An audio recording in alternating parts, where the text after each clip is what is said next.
আজকে আপনারা যারা উপস্থিত হয়েছেন আমি অত্যন্ত দুঃখিত, কারণ আমি আপনাদের অনেকক্ষণ দেরি করে ফেলেছি।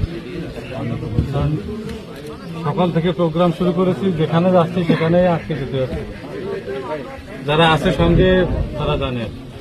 তো যাই হোক, আপনাদের দাবি আমি শুনেছি। আমি নির্বাচনের আগেও এখানে আসছিলাম, আপনাদের হয়তো অনেকের মনে আছে। আমি বলেছিলাম যে আমি আপনাদের সন্তান হয়ে কাজ করতে চাই, আমি আপনাদের সন্তানের মতন, ছোট ভাইয়ের মতন, আপনাদের পরিবারের মানুষের মতন। আমি সাদেক সাহেব এবং ইসমত আরা সাদেকের অনুসারী।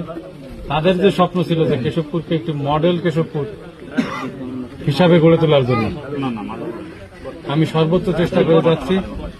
আপনাদের দোয়া আপনাদের সাথে নিয়ে এই কেশবপুর একটি সমৃদ্ধ কেশবপুর হিসাবে গড়ে তুলব এবং স্মার্ট বাংলাদেশ গড়ার জন্য জননেত্রী শেখ হাসিনা যে ঘোষণা দিয়েছেন, আমরা জননেত্রী শেখ হাসিনার হাতকে শক্তিশালী হিসাবে গড়ে তুলব।